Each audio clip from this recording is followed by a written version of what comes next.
ప్రభునందు నాకు అత్యంత మిక్కిలి ప్రియమైనటువంటి దేవుని సంగమా, దేవుని ప్రజలారా, ఈ యొక్క దైవ ధ్యానములు దేవుని యొక్క మానవుని కొరకు సిద్ధపరిచినటువంటి సంపూర్ణ రక్షణ సంకల్పము కొరకు సిద్ధపరిచినటువంటి మరి ఆయా సందర్భాల్లో దేవుడు సిద్ధపరిచిన ఏడేసి ఘట్టముల గురించి మనం ఆలోచన చేసుకుంటూ ధ్యానము చేసుకుంటూ విశ్వాస జీవితంలో దేవుడు నడిపిస్తూ ఉంటున్నాడు.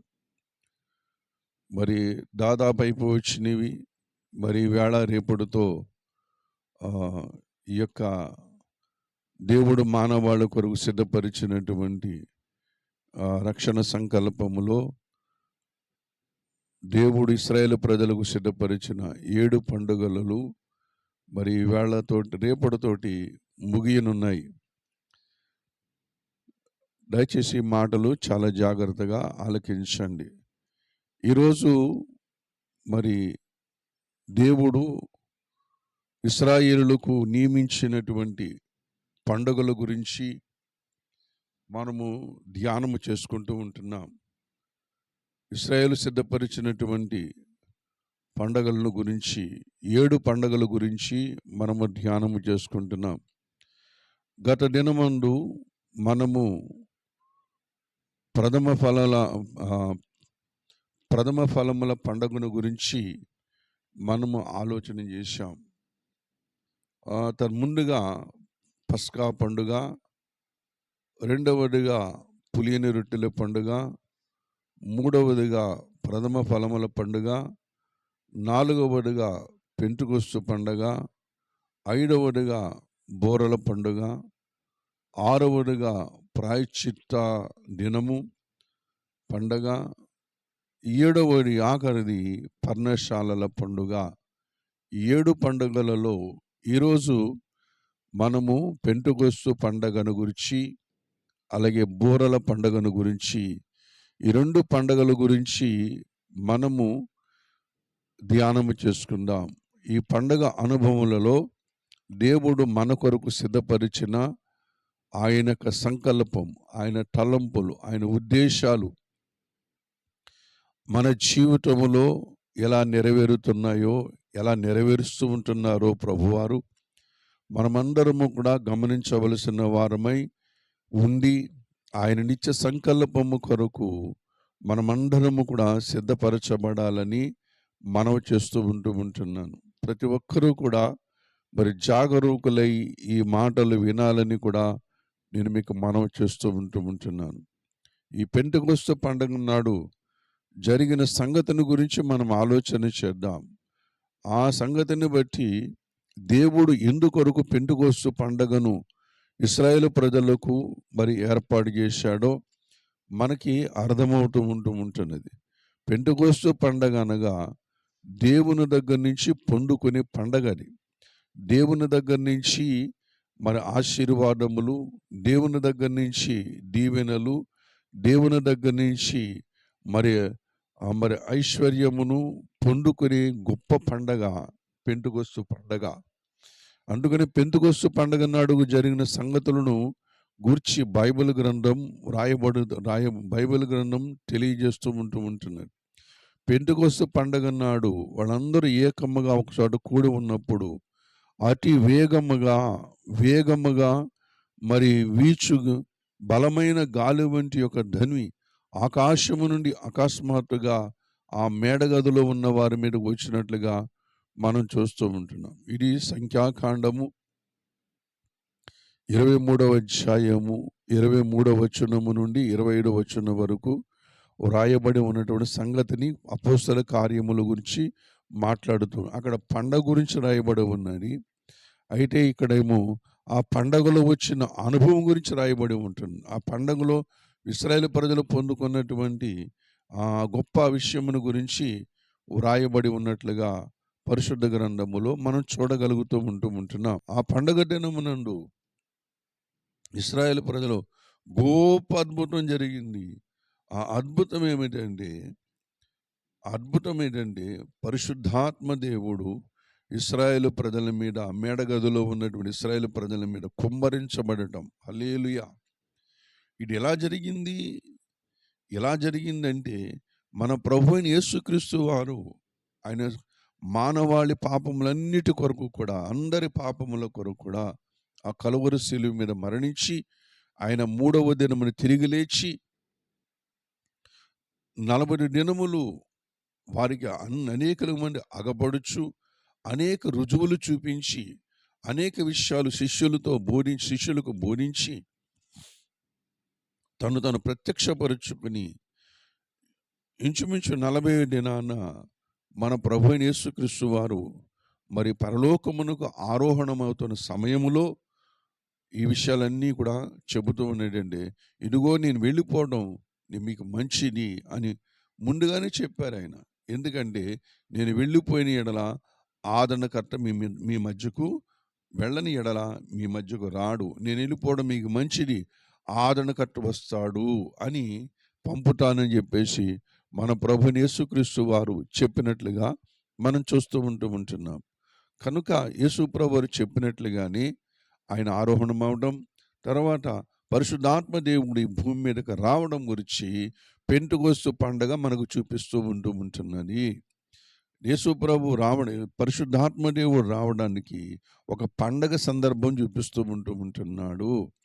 ఏంటంటే పెంటెకొస్తు పండగ దినాన ఆయన ఈ భూమి మీదకి పరిశుద్ధాత్మ దేవుడు మన కొరకు ఇవ్వబడ్డాడు. ఇది సంతోష శుభ పరిణామమని బైబిల్ గ్రంథం కూడా చెబుతూ ఉంటుంది. ఎందుకంటే ఎవరైతే రక్షణ పొందుతూ ఉంటున్నారో, ఎవరైతే మారు మనసు పొందుతూ ఉంటున్నారో, ఎవరైతే యేసు ప్రభువు రక్షణ అంగీకరిస్తూ ఉంటున్నారో ఎలా సాధ్యమవుతుంది? ఈ పండగలో ఈ పండగ దినముందు పంపబడినటువంటి పరిశుద్ధాత్మ దేవుని ద్వారా ఈ కార్యము జరుగుతూ ఉంటున్నది. దయచేసి యోహాను సువార్త 16వ అధ్యాయములో ఇలా మాట్లాడుతూ ఉంటున్నాడు. చూడండి. యోహాను సువార్త 16వ అధ్యాయము 7-8 వచనాలు మనం చదువుకుందాం. అయితే నేను మీతో సత్యము చెప్పుచూ ఉన్నాను, నేను వెళ్ళిపోవటం వలన మీకు ప్రయోజనకరము. నేను వెళ్ళని ఎడల ఆదరణకర్త మీ యొద్దకు రాడు. నేను వెళ్ళిన ఎడల ఆయనను మీ యొద్దకు పంపుదును. ఆయన వచ్చి పాపమును గూర్చియు, నీతిని గూర్చియు, తీర్పును గూర్చియు లోకమును ఒప్పుకొన చేయును. దేవుని పరిశుద్ధ నామమునకు మహిమ కలుగునగాక. అంతేకాదు 13వ వచనమున అంటాడు కదా, అయితే ఆయన అనగా సత్యస్వరూపైన ఆత్మ వచ్చినప్పుడు మిమ్మును సర్వసత్యములోనికి నడిపించును. ఆయన తనంతట తానే ఏమీ బోధింపక వేటిని వినును వాటిని బోధించి సంభవింపవు సంగతులను మీకు తెలియచేయును. ఆయన నా వాటిలో నీవు తీసుకుని మీకు తెలియచేయను గనక నన్ను మహిమపరుచును అంటూ దేవుని యొక్క వాక్యము చెబుతూ ఉంటుంది. కనుక పరిశుద్ధాత్మ దేవుడు వచ్చాడు అనడానికి సూచన ఏమిటంటే, దేవుని బిడ్డలారా, నీవు నేను మన పాపమును గురించి దేవుని దగ్గర పశ్చాత్తాపడడం. ఎందుకంటే ఈ కార్యము మనుషులు చేసేది కాదు. మనలో ఉన్నటువంటి పరిశుద్ధాత్మ దేవుడు నిన్ను పరిశుద్ధపరచడానికి, నిన్ను నీతిమంతుడుగా దేవుని యందు నిలబెట్టడానికి దేవుడు చేస్తున్నది ఏంటంటే పరిశుద్ధాత్మను మనకు సంచకరువుగా ఇచ్చాడు. ఆయనే వచ్చి సమస్తమును బోధిస్తూ ఉంటున్నాడు. యేసు ప్రభు దేవుడు, యేసు ప్రభు రక్షకుడు. ఆయన ద్వారానే నరకాన్ని తప్పించుకోవాలి, ఆయన ద్వారానే తీర్పును తప్పించుకోవాలి. అందుకొరకు మీరందరూ కూడా దేవుని వైపు మరలండి, తిరగండి అని సువార్త చెప్పింది ఎవరు మనకి? పరిశుద్ధాత్మ దేవుడే. ఏ మనిషిలో ఉన్నా సరే ఈ సువార్త చెప్పింది ఎవరంటే పరిశుద్ధాత్మ దేవుడే చెబుతూ ఉంటున్నాడు. ఆయన పాపమును గురించి, నీతిని గురించి, తీర్పును గురించి మనుషులు ఏం చేస్తాడు? ఒప్పింపజేస్తూ ఉంటాడు, పశ్చాత్తాపం కలిగిస్తూ ఉంటాడు. ఇది ఎప్పుడు జరిగింది? మరి పెంతెకొస్తు పండుగ నాడు జరిగినట్లుగా మనం చూస్తూ ఉంటున్నాం. అందుకని అపోస్తల కార్యములు 4వ అధ్యాయము, దేవుని బిడ్డలారా, అపోస్తల కార్యములు 4వ అధ్యాయం 8వ వచనములో పేతురు పరిశుద్ధాత్మతో నిండిన వాడే ఇట్లనెను. అప్పుడు ఏం చేస్తున్నాడు పేతురు? అంతవరకు పేతురు ఏం చేస్తున్నాడంటే పరిశుద్ధాత్మతో నింపబడి ఉన్నాడు. అంటే దేవుని ఆత్మచేత నింపబడినటువంటి ఆత్మచేత నింపుదల అనగా పెంటెకొస్తు పండుగ నాడు యేసు ప్రభు శిష్యులు మేడగదిలో అందరూ కూడా ఆత్మతో నింపబడినట్లుగా మనం ఉంటున్నాం. దేవుని ప్రజలారా, పస్కా పండుగను ఆచరించిన తర్వాత, పులియని రొట్టెల పండుగను ఆచరించిన తర్వాత, ప్రథమ ఫలములుగా మనం పిలువబడిన తర్వాత, మనం ప్రత్యేకించుకున్న తర్వాత, లోకముల నుంచి ప్రత్యేకించుకున్న వారిని దేవునితో అభిషేకించడం, ఆత్మతో అభిషేకించడం, ఆత్మతో నింపడం అనేది మన పరిశుద్ధ గ్రంథములో తేటగా ఉంటున్నాం. ఇది పండగ దినంగా మనం దేవుని సన్నిధిలో మనం అనుభవించాలని కూడా లేఖనము మనకి చెబుతూ ఉంటున్నది. పరిశుద్ధ ఆత్మ చేత నింపబడుట. దేవుని బిడ్డలారా, అంటే ఆత్మపూర్ణులుగా మనం తయారవ్వాలి. ఈ లోకములో ప్రత్యేకించబడిన వంశముగా, ప్రత్యేకించబడిన జనాంగముగా, ప్రత్యేకించబడినటువంటి రాజులైన యాజక సమూహముగా మనము ప్రత్యేకించబడాలని దేవుని యొక్క వాక్యం మనకి తేటగా తెలియజేస్తూ ఉంటున్నది. ప్రభునందు ప్రియమైన వాళ్ళారా, నిర్గమకాండములో ఒక సంగతి మీకు నేను జ్ఞాపకం చేస్తూ ఉంటాను. చక్కటి సంగతి. అక్కడ నిర్గమకాండము 31వ అధ్యాయము, నిర్గమకాండం 31వ అధ్యాయములో 5వ వచనాన్ని చదువుతున్నాను, శ్రద్ధగా ఆలకించండి. విచిత్రమైన పనులు కల్పించుటకును బంగారుతోను వెండితోను ఇత్తడితోను పనిచేయుటకు, పొదుగుటకై రత్నములను సానబెట్టుటకును, కర్రను కోసి చెక్కుటకును, సమస్త విధములైన పనులు చేయుటకును, జ్ఞాన విద్యా వివేకములను సమస్తమైన సకల నేర్పును వానికి కలుగునట్లు వానిని దేవుని ఆత్మపూర్ణినిగా చేసి ఉన్నాను. యూదాగోత్రములో హూరు మనవడు అయినటువంటి ఊరు కుమారుడైన బెసలేలు గురించి పరిశుద్ధాత్మ దేవుడు రాయబడిన మాట ఏంటంటే, దేవుని యొక్క మందిరములో, ప్రత్యక్ష గుడారములో ఆ పనులన్నీ చేయటానికి దేవుడు ఒక వ్యక్తిని ప్రత్యేకించుకున్నాడు. ఇలా అది వ్యక్తి పేరు ఏం పేరంటే బెసలేలు. అతను చేయవలసిన పని గురించి మాట్లాడుతూ అన్నాడు కదా, అన్ని పనుల గురించి మాట్లాడుతూ అన్నాడు కదా, దేవుని ఆత్మపూర్ణినిగా అతన్ని చేసి ఉన్నాను అంటున్నాడు. దేవుడే అతన్ని ఆత్మపూర్ణిగా చేశాడు. ఇలా చేసినటువంటి దేవుడే పెంతెకొస్తు దినమున యేసుప్రభు శిష్యులందరినీ కూడా ఆత్మపూర్ణిగా చేస్తూ ఉంటున్నాడు. పరిశుద్ధాత్మ దేవుని వాళ్ళకి ఇచ్చి మాట్లాడుతూ ఉంటున్నాడు. ప్రభునందు ప్రియమైనటువంటి వాళ్ళరా, దేవుని బిడ్డలారా, ఇక్కడ ఆ మాట కనబడుతూ ఉంటున్నది. అలాగే ఎఫెసీ రాసిన పత్రిక 5వ అధ్యాయములో ఆ సంగతిని కూడా మనం చూడగలుగుతూ ఉంటాం. ఎఫెసీ రాసిన పత్రిక 5వ అధ్యాయము చదువుకుందాం. ఎఫెసీ రాసిన పత్రిక 18వ వచనములో ఇలాగ రాయబడి ఉన్నది: మరియు మద్యముతో మత్తులై ఉండకుడి, దానిలో దుర్వ్యాపారము కలదు, అయితే ఆత్మపూర్ణులై ఉండుడి. హల్లెలూయా. ఎఫెసీ రాసిన పత్రిక ఏం చెప్తుంది? దేవుడు ఈ పెంతెకొస్తు పండుగ నాడు ఇవ్వబడినటువంటి పరిశుద్ధాత్మతో మీరు నింపబడండి. ఎందుకంటే ఆయనే మీకు త్రోవ చూపించేవాడు, ఆయనే మిమ్మల్ని ఆదరించేవాడు, మీ పక్షంగా ప్రార్థన చేసేవాడు ఆయనే. మీ విన్నపాలను దేవుని సముఖమునకు తీసుకెళ్లేవాడు ఆయనే అని లేఖనం చెబుతూ ఉంటున్నది. కాబట్టి పరిశుద్ధాత్మ దేవుని కార్యాలు మనం జాగ్రత్తగా ఆలోచన ప్రార్థన చేసేది మనము కాదు, మనలో ఉండి ఆయన ప్రార్థన చేస్తున్నాడు. నీ ప్రార్థనని తీసుకుని దేవుని దగ్గర తీసుకుని వెళుతూ ఉంటున్నాడు. అంతేకాదు దేవుని సంకల్పం చెబుతూ ఉంటున్నాడు. మారు మనసు కూర్చుని బోధ, విశ్వాసమును కూర్చుని బోధ, బాప్టిస్మను కూర్చుని బోధ, రక్షణ రెండవ రాకడం కూర్చున్నటువంటి బోధ, మరి బాప్టిస్మలు కూర్చున్న బోధ. ఈ బోధ అంతా ఎవరు చేస్తున్నారు? పరిశుద్ధాత్మ దేవుడే చేస్తున్నాడు. ఆయన మనకు బోధిస్తూ ఉంటున్నాడు. ఆయన మనం నడిపిస్తూ ఉంటున్నాడు. కాబట్టి ప్రతి ఒక్కరూ కూడా ఆత్మపూర్ణులై ఉండటం అనగా పరిశుద్ధాత్మ దేవుని వశములో ఉండి మనం మాట్లాడుకోవాలి. పరిశుద్ధాత్మ దేవుని వశములో ఉండి ఈ భూమి మీద మనము నడుస్తూ ఉండాలని నేను మీకు మనవి చేస్తూ ఉంటున్నాను. ప్రభునందు ప్రియమైనటువంటి వాళ్ళరా, అందుకనే ఎఫెసీ సంఘానికి చెప్తున్నాడు, మీరు ఆత్మ పూర్ణులై ఉండండి, ఆత్మచేత నింపబడండి. అప్పుడు మనకి పెంతెకొస్తు పండగ అనుభవం మన జీవితంలో నెరవేరుతూ ఉంటున్నదని. మనం ఎందుకు ఆత్మపూర్ణులమై ఉండాలి అంటే, దేవుని బిడ్డలారా, జకర్యా గ్రంథంలో చెబుతూ ఉంటాడు, 4వ అధ్యాయం 6-7 వచనం. మీ అందరికీ తెలిసిన విషయం అది, ఎప్పుడు చాలాసార్లు చెప్పుకుంటూ ఉంటాం. ఇది శక్తి చేత కాదు, దేవుని పని ఈ భూమి మీద మానవుని యొక్క బలమును బట్టి కాదు, మానవునికి కలిగిన జ్ఞానమును బట్టి కాదు, మానవుని కలిగినటువంటి ఐశ్వర్యమును బట్టి కాదు, మానవుని కలిగినటువంటి ధన ఘనతలను బట్టి ఈ పని జరగదు. కానీ దేవుని ఆత్మ ద్వారాని కార్యము జరుగుద్ది. అంటే దేవుడు పని తానే చేస్తూ ఉంటున్నాడు. మానవుల పక్షంగా రక్షణ కార్యము చేసింది దేవుడే. ఆ రక్షణ కార్యం మనలో సఫలీకృతం చేస్తున్నది కూడా పరిశుద్ధాత్మ దేవుడే. హల్లెలూయా. కనుక మనందరి ఆత్మీయ జీవితంలో ప్రభునందు ప్రియమైనటువంటి వాళ్ళరా, మరి ఇటువంటి కార్యములు చేయడానికి మనం బలము తెచ్చుకోవాలంటే ఎలా తెచ్చుకోగలుగుతాం? ఎక్కడ ఉన్నది? అది దేవునిలోనే ఉన్నది, దేవుని సన్నిధిలోనే ఉన్నది, దేవుని వాక్యములోనే ఉన్నది. మనం వెతికితే ఖచ్చితంగా మనకు దొరుకుద్ది. హల్లెలూయా. వెతికితే మనకు ఖచ్చితంగా దొరుకుద్ది.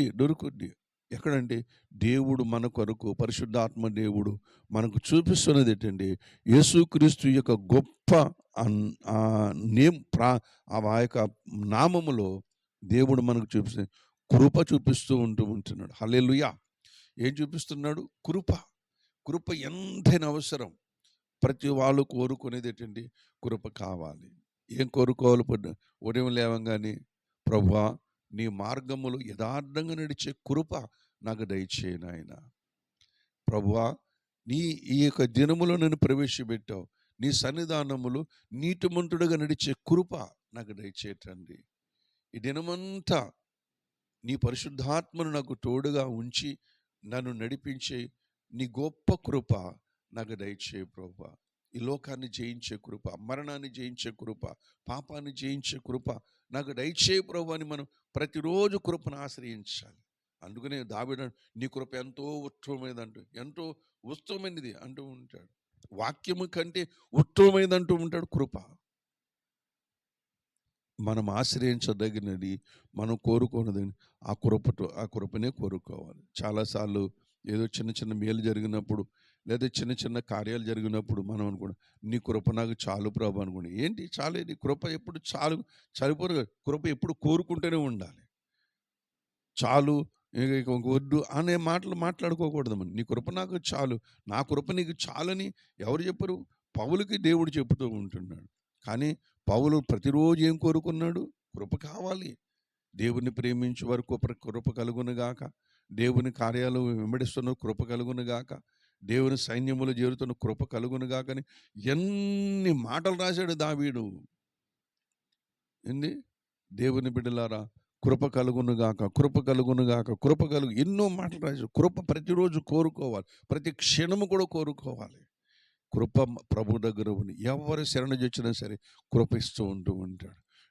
విడుదల పొందే కృపిస్తూ ఉంటాడు. తప్పించుకొని కృపిస్తూ ఉంటాడు. పైకి లేవనెట్టు కృపిస్తూ ఉంటాడు. జయించే కృపనిస్తూ ఉంటాడు. అద్భుతమైన కృపనిస్తూ ఉంటాడు. మానవులకి ఎవరు కూడా సాధ్యము కాని వాక్కును నీ నోట్లో పెట్టేస్తూ ఉంటాడు. హల్లెలూయా. పెంతెకొస్తు పండగ దినము నాడు జరిగినటువంటి కార్యము అదే పెంతెకొస్తు దినమునందు జరిగిన కార్యము కూడా అదే అని మీకు మనవి చేస్తూ ఉంటున్నాను. కనుక ప్రభునందు నాకు అత్యంత మిక్కిలి ప్రియమైనటువంటి వాళ్ళరా, పెంతెకొస్తు పండగ నాడు జరిగినటువంటి గొప్ప కార్యము అది. అందుకని తిమోతితో మాట్లాడుతున్నాడు పౌలు చెబుతూ ఉంటాడు, నా కుమారుడైన తిమోతి, క్రీస్తు యేసును కృపచేత బలవంతుడవు కమ్మంటూ ఉంటాడు. మన బలం ఎక్కడుందంటే కృపలోనే ఉన్నది. పెంతెకొస్తు పండగ నాడు వాళ్ళకి బలం వచ్చింది, ధైర్యం వచ్చింది. పేతురు నిజంగా నిలబడిపోయి ధైర్యవంతుడిగా మాట్లాడుతూ ఉంటున్నాడు. ఒకప్పుడు యేసు ప్రభు దగ్గర పిరికి మాటలు మాట్లాడేవాడు. యేసు ప్రభు ఆరోహణమైన తర్వాత, పరిశుద్ధాత్మ దేవుడు వచ్చిన తర్వాత ఏ ఒక్క మాట కూడా పిరికి మాట మాట్లాడలేడు. ఎక్కడ కూడా అవిశ్వాస సంబంధమైన మాట మాట్లాడలేడు. యేసు ప్రభు వారు మరణం గురించి మాట్లాడితే అది నీకు దూరం అవుగా కనివాడు. యేసు ప్రభు వారు పేతురుని గద్దించేవాడు, సాతానుని వెనుకకు పొమ్మని. ప్రభునందు ప్రియమైనటువంటి వాళ్ళ యేసు ప్రభు దగ్గరకు వచ్చి మాట్లాడాడు. నేను మరి సమస్తం విడిచి వెంబడించావు, మరి మాకేంటి లాభం అని అడిగాడు. అని ఇటువంటి మాటలు మాట్లాడాడు. కానీ అనేకమైన అవిశ్వాస సంబంధమైన మాటలు మాట్లాడాడు పేతురు గారు. కానీ పేతురు ఏమన్నప్పుడు పరిశుద్ధాత్మ పూర్ణుడై మాట్లాడుతూ ఉన్నప్పుడు ప్రజలందరూ చూసి ఆశ్చర్యపోతున్నారు. అరే, వీళ్ళు విద్య లేని పామరులు కదా, వీళ్ళు చేపలు పట్టుకునే వాళ్ళు కదా, వీళ్ళకి ఇంత పాండిత్యం ఎలాగొచ్చింది, ఇంత ధైర్యం ఎలాగొచ్చింది, ఇంత మరి లేఖనాలు ఇంత కరెక్ట్గా మాట్లాడుతూ ఉంటున్నారు, ఈ గొప్ప విద్య ఎలా దొరికింది వీళ్ళకి అని ఆశ్చర్యపోతూ ఉంటారు. ఎలా దొరికింది? దేవుని బిడ్డలారా, ఈ లోకాన్ని, ఈ ప్రపంచాన్ని ప్రభువైపు తిప్పినది మహామహా చదువుకున్న మేధావులు కాదు, విద్య లేని పామరులు. ఎలా జరిగింది?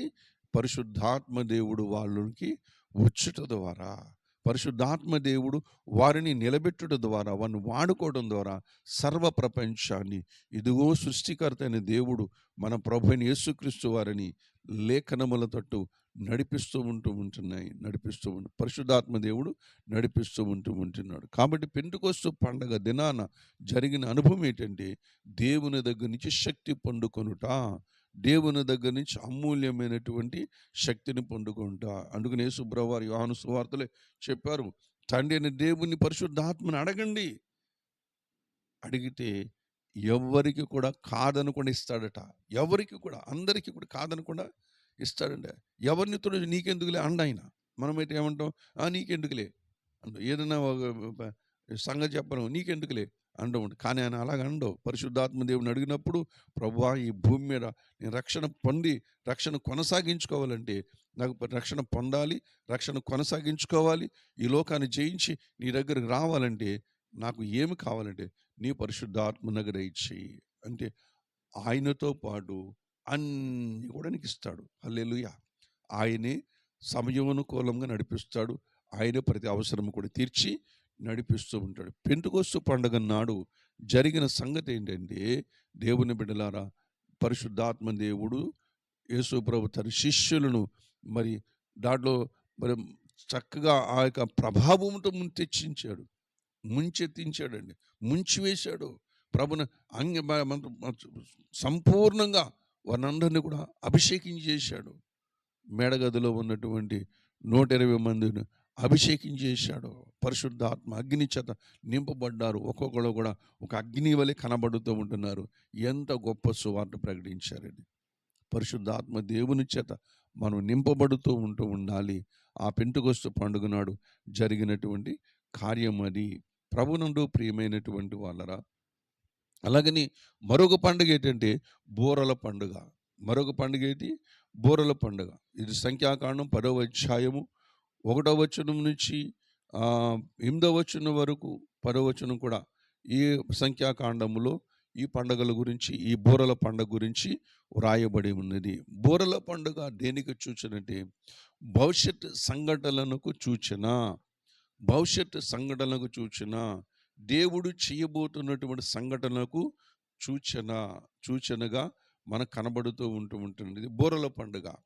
ప్రభునందు భవిష్యత్తు గురించినటువంటి స్వరం, భవిష్యత్తులో జరగబోతున్న కార్యముల గురించి మీరు సిద్ధపడండి, మీరు ఆయత్తపరచబడండి అని చెబుతున్నటువంటి మాట ఇక్కడ కనబడుతూ ఉంటుంది. దయచేసి సంఖ్యాకాండము 10వ అధ్యాయము నేను చదువుతున్నాను, శ్రద్ధగా ఆలకించండి. సంఖ్యాకాండము 10వ అధ్యాయము 1వ వచనం చదువు. యెహోవా మోషేకి ఇలా సెలవిచ్చెను, నీవు 2 వెండి బోరలు చేయించుకొనుము, నకిషి పనిగా వాటిని చేయింపవలెను. అవి సమాజమును పిలుచుటకును సేనలను తరలించుటకును నీకుండవలెను. ఎందుకంట 2 బోరలను? అవి సమాజమును పిలుచుటానికి, సేనలను తరలించుటకును నీకుండవలెను అని చెప్పి మాట్లాడును. ఊదువారు వాటిని ఊదినప్పుడు సమాజము ప్రత్యక్ష గుడారము యొక్క ద్వారము ఎదుట నీ యొద్దకు కూడి రావలెను. బోర ఊదినప్పుడు ప్రత్యక్ష గుడారము దగ్గరికి అందరూ రావాలి అని చెబుతూ అంటాడు. వారు ఒకటే ఊదిని ఎడల ఇశ్రాయేలు సమూహములకు ముఖ్యులైన ప్రధానులు నీ యొద్దకు కూడి రావలను. ఒక బూర ఊదారనుకోండి, 2 బూరలు ఊదితే ప్రత్యక్ష గుడారము దగ్గర రావాలి.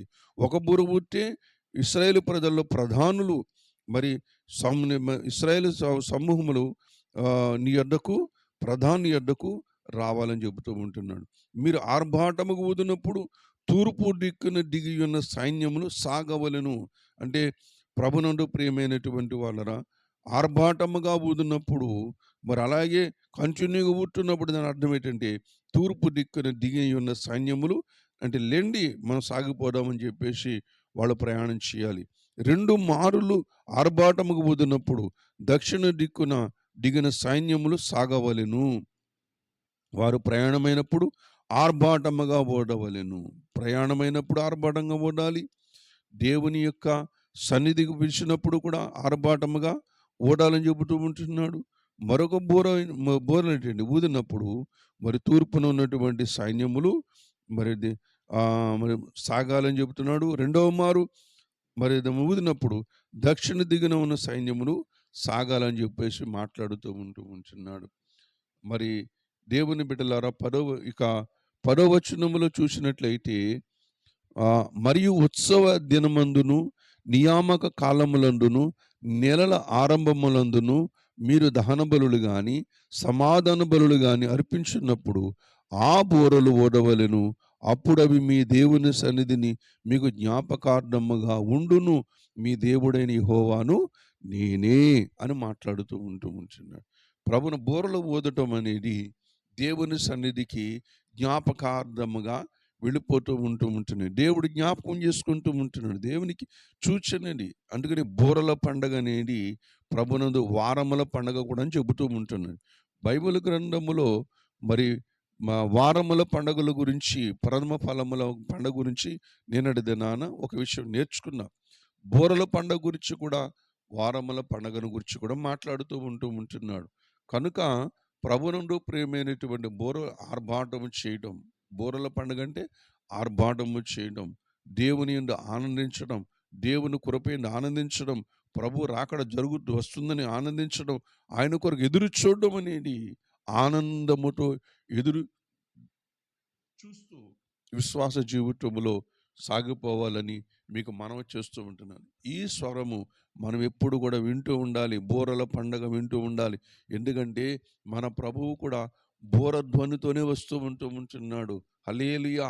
గుర్తుపట్టుకోవాలి. బూరల ధ్వని గుర్తుపట్టుకోవాలి. బూరల ధ్వని గుర్తుపట్టుకోవాలి. మన సమాజంలో వింటున్న బూరల కాండవి.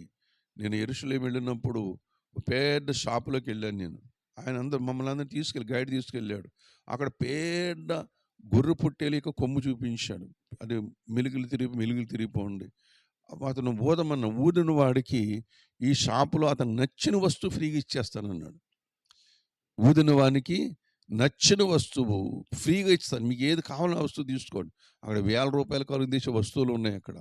మమ్మల్ని అందరినీ చూసిన తర్వాత అన్నాడు కదా, మీకు నచ్చిన వస్తువు ఇస్తాను, మీలో ఎవరైనా సరే ఒకరు బూర ఊదనప్పుడు అందరూ బూర ఊదుతూ ఉంటున్నారు. అందులో నేను కూడా ఊదాను, కానీ నేను ఊదలేకపోయాను. ఎవరు కూడా ఊదలేకపోయారు. కానీ అతను ఊదినప్పుడు నిజంగా అది యుద్ధమునకు సిద్ధపరుస్తున్నటువంటి బూరధ్వనిగా నేను అక్కడ గుర్తించాను. నేను అంత గొప్పగా అలా బూర ఊదారు. దేవుని బిడ్డలారా, ఎవరు ఊదలేకపోయారు, ఆయన మాత్రమే ఊదారు. దేవుడు ఆ కృప వాళ్ళకి ఇచ్చాడు. మనం ప్రాక్టీస్ చేస్తే మనం ఊడగలుగుతాం. కానీ ఆ బూరధ్వని ఎలా ఉన్నట్టే యుద్ధానికి మనుషులను సిద్ధపరిచినట్లుగా, యుద్ధానికి సైన్యాన్ని సిద్ధపరిచినట్లుగా ఆ బూరధ్వని కనబడుతుంది. కాబట్టి బూరధ్వని దేని కొరకు సిద్ధపరుస్తుంది? దేవుని యొక్క రెండవ రాకడను చూపించడానికి ఆ ధ్వని సిద్ధపరుస్తూ ఉంటున్నది. అందుకనే మన ప్రభువైన యేసుక్రీస్తు వారు కూడా మొదటి దశలో రాసిన పత్రికలో చెబుతూ ఉంటున్నాడు. దయచేసి చూడండి. మొదటి దశలో రాసిన పత్రిక 4వ అధ్యాయం 16వ వచనములో ఆ మాట స్వరం అని కనబడుతూ ఉన్నది. ఆర్భాటముతోను ప్రధాన దూత శబ్దముతోను దేవుని బూరతోను పరలోకము నుండి ప్రభువు దిగువచ్చును. క్రీస్తునందుండి మృతులైన వారు మొదట లేటురు. ఆ మీదట సజీవము నిలిచి ఉండు మనము వారితో కూడా ఏకముగా ప్రభుని ఎదుర్కొనుటకు ఆకాశ మండలమునకు మేఘముల మీద కొనుపోబడుదము. కాగా మనము సదాకాలము ప్రభువుతో కూడా ఉండుము అనే మాట మాట్లాడుతుంది. దేవుని రెండవ రాకడను చూపిస్తూ ఉంటున్నది ఏంటంటే ఈ బూరల పండుగ. హల్లెలూయా! యేసుప్రభు వస్తున్నాడని సంతోషంతో పండగ చేసుకోవాలి. యేసుప్రభు వస్తున్నాడని ఆర్భాటముతో మనం పండగలు చేసుకోవాలి. దేవుని బిడ్డల ఆనందముతో మరి పచ్చికలో లేగదొడలు గంతులు వేసినట్లుగా మనం గంతులు వేస్తూ దాని కొరకు ఎదురు చూడాలి. బూరల పండుగ దేవుని రెండవ రాకడను చూపిస్తూ ఉంటున్నది. ఆ స్వరమును మనకు వినబడి చేస్తూ ఉంటున్నది. ఆ స్వరమునకు మన యొక్క ప్రతి అవయమును కూడా సిద్ధపరుస్తూ ఉంటున్నది. ప్రతి వినికిడిని కూడా సిద్ధపరుస్తూ ఉంటున్నది. దేవుని ఆర్భాటంతో వస్తున్నాడు, బూరధ్వనితో వస్తూ ఉంటున్నాడు గనుక ఆ బూరధ్వనిని మనం పసిగట్టగలుగుతూ ఉంటాం. ప్రభు రాకడ సమీపంగా ఉందని ఎరిగి ముందుకు సాగిపోతాం. దేవుని రాకడ కొరకు సిద్ధపరిచేది బూరల పండగ. దేవుని బిడ్డలారా, అందుకనే మత్తయి సువార్త 24వ అధ్యాయంలో కూడా యేసు ప్రభువు చెబుతూ ఉంటున్నారు. మత్తయి సువార్త 24వ అధ్యాయము, దేవుని బిడ్డలారా, ఆ మాట కూడా మనం జ్ఞాపకం చేసుకుందాం. మత్తయి సువార్త 24వ అధ్యాయం 31వ వచనం చదువుకుందాం. 31వ వచనం చదువుకుందాం. 24:31 నేనే చదువుతున్నాను, శ్రద్ధగా ఆలకించండి. మరియు ఆయన గొప్ప బోరతో తన దూతలను పంపును, వారు ఆకాశం యొక్క ఈ చివరి నుండి ఆ చివరి వరకు నలుదిక్కుల నుండి ఆయన ఏర్పరచుకుని వారిని పోగు చేతురు అంటూ ఉన్నాడు. ఆయన గొప్ప బోరతో తన దూతలను పంపుతూ ఉంటాడు. నలుదిక్కుల నుంచి కూడా, ప్రపంచంలో నలుదిక్కుల నుంచి కూడా ఆ బూరధ్వని మారు మ్రోగబోతూ ఉంటున్నది. యేసు ప్రభు రాకడక ముందు మారు మ్రోగబోతూ ఉంటున్నది. ఆ బూరధ్వని విని అనేక మంది తెల్లటి మేఘాల మీద దేవుని దగ్గరకు కొనుక్కోవడానికి పరిశుద్ధాత్మ దేవుడు భూమి మీద సంఘములను సిద్ధపరుస్తూ ఉన్నాడు. ఆయా వంశములో నుంచి, ఆయా జాతుల్లో నుంచి, ఆయా ప్రజల్లోంచి తన రక్తమిచ్చి ప్రజలను కొని ఆయన రాకడ కొరకు సిద్ధపరుస్తూ ఉంటున్నాడు. గొప్ప బోరతో మరి తన సంఘాన్ని సిద్ధపరుస్తున్నట్టుగా మనం చూస్తూ ఉంటున్నాం. దేవుని బిడ్డలారా, ఒకప్పుడు ఇదే బోరధ్వని సీనాయి నుండి ప్రజలను మరి ప్రజల ఎదుట ప్రతిధ్వనించింది. ఇదే బోరధ్వని సీనాయి పర్వతం మీద ప్రతిధ్వనించింది. దేవుడు సీనాయి పర్వతం మీదకి వచ్చినప్పుడు గొప్ప బూరధ్వని వారికి వినిపించింది. సీనాయి పర్వతంగా ధూమమయమైపోయింది. చూడండి, ఒక మెత్తటి దుమ్ము కలిగినటువంటి ప్రదేశంలో ఒక లారీ కానీ లేకపోతే ఏదైనా వాహనం వెళ్తున్నప్పుడు, మరి స్పీడ్గా వెళ్తున్నప్పుడు ఎంత దుమ్ము ఎలా లేస్తుందో ఆ చుట్టూ కూడా కనబడదు. ఇంకా ఆ లారీ కనబడదు, ఆ వాహనం కనబడదు, మనకు ఎదుట ఎవరున్నా కనబడదు. అంటే ధూము లేచి, అటువంటి ధూమం వరకు లేచింది ఆ బూరధ్వనికి. సీనాయి పర్వతం అంతా కూడా అటువంటి ధూమముగా లేచి ఉంటున్న సమయములో, దేవుని బిడ్డలారా, కంపించిన సమయములో యేసు ప్రభు దేవుడు అక్కడ దిగివచ్చిన సమయంలో ధూమమయమైపోయింది. అక్కడ ఆ ధ్వని ప్రతిధ్వనించింది. మరలా అదే ధ్వని యేసు ప్రభు రెండవ రాకడలో ప్రతిధ్వనించబోతూ ఉంటున్నది. హల్లెలూయా! ప్రతిధ్వనించబోతుంది. ఆ రాకడ కొరకు మనల్ని సిద్ధపరిచేది బూరల పండుగ. కాబట్టి మన ఆత్మీయ జీవితంలో ఈ రెండు పండుగలు కూడా, పెంటెకొస్తు పండుగ పరిశుద్ధాత్మ శక్తితో నింపబడడానికి అనుభవం మనకు చెబుతూ ఉంటున్నది. బూరల పండగ దేవుని రాకడ కొరకు సిద్ధపరుస్తూ ఉంటున్నది కనుక ప్రభునందు ప్రియమైన వాళ్ళ ఇశ్రాయేలు పండుగల విషయంలో కానీ, ఇశ్రాయేలు యొక్క ప్రత్యక్ష గుడారం యొక్క ఉపకరణల విషయంలో కానీ, మరి ఇశ్రాయేలు యొక్క ప్రభునందు అరణ్య యాత్ర అనుభవాలు కానీ, దేవుని యొక్క మానవ సృష్టి అనుభవాలు కానీ మనల్ని ఏం చూపిస్తున్నాయి? దేవుణ్ణి చేరుకోవాలి. మనం ఇక్కడ వారం కాదు, మనం అక్కడ వారం చేయాలి. ఏ సందర్భమైనా సరే దేవుని గురించి, రక్షణ గురించి, దేవుని సంకల్పం గురించి మాట్లాడుతూ ఉంటాడు. ఏమి చేశాను? మీకోసమే చేశాను, కాబట్టి మీ కొరకు నిత్య రాజ్యమును సిద్ధపరుస్తున్నాను. అక్కడ చేరుకోవాలండి. ఈ పండగల్లో ఉన్నటువంటి ఆంతర్యాన్ని దేవుడు పండగ రూపంలో మనకు చూపిస్తూ ఉన్నాడు. దేవుని చిత్తము, దేవుని సంకల్పమును మనకు చూపిస్తూ ఉంటున్నాడు కనుక ప్రతి ఒక్కరూ కూడా ఈ చక్కటి అనుభవాలు కలిగి విశ్వాస జీవితంలో దేవుని ఎదుట నిర్దోషులుగా బ్రతికి ప్రభు రాజ్యము కొరకు సిద్ధపరచబడదామా? పరిశుద్ధాత్మ చేత సిద్ధపరచబడదామా? ఆయన అధికారాన్ని ఒప్పుకుందామా? ఆయనకు లోబడదామా? ఆయన మాట విందామా? ఆయన చిత్తమును భుజాల మీద వేసుకుని యేసు ప్రభు శిష్యులు ఎలాగైతే బలము పొందుకొని, ధైర్యం పొందుకొని, శక్తి పొందుకొని లోకాన్ని ప్రభావితం చేశారో, మన ఆత్మీయ జీవితంలోనూ కూడా, మన కుటుంబంలో, మన సమాజంలో, మన జనుల మధ్య దేవుని నామాన్ని ప్రభావితం చేయాలి. ఎవరి ద్వారా? నీవుగా చేసేది పరిశుద్ధాత్మ దేవుడు చేసుకుంటాడు. ఆయన చేసుకుంటాడు. ఆయనకు లోబడి ఉంటే చాలు. కాబట్టి ఆయనకు లోబడండి. ఇంకా గొప్ప సంగతులు దేవుడు మనకి బయలుపరుస్తాడు. ఈ మాటలు దేవుడు మన వినికిడిలో దీవించునుగాక. ప్రార్థన చేసుకుందాం. అందరూ సిద్ధంగా ఉండండి. ప్రార్థన చేసుకుందాం. అందరూ మెలకువగా ఉండండి. అందరూ కూడా సిద్ధపడిన మనసుతో మెలకువ ఉండి ప్రార్థన చేసుకుందాం. బలము లేదా? కృప దగ్గరికి రండి. దేవుని కృప చేత బలవంతులు కండి. భక్తిహీనంగా ఉండవద్దు. ప్రభునందు మీరు ఏ విషయంలోనైనా కొదువుగా ఉన్నారా? కృపను బట్టి లేండి. ఆ కృప నీకు ఇస్తున్నాడు ఆయన. ఆయన కృప ఆయన దగ్గరకు వచ్చి ఎవరికి కృప కాదనకుండా ఇస్తూ ఉంటున్నాడు. ఏం కావాలో తీసుకోండి అంటూ ఉంటున్నాడు. అడిగి పొందుకొని ధన్యులమై ప్రభు రాకడ కొరకు సిద్ధపరచబడదాం. దేవుడి మాటలు మన వినికిడిలో దీవించునుగాక. ప్రార్థన చేసుకుందాం. తల్ల వంచండి.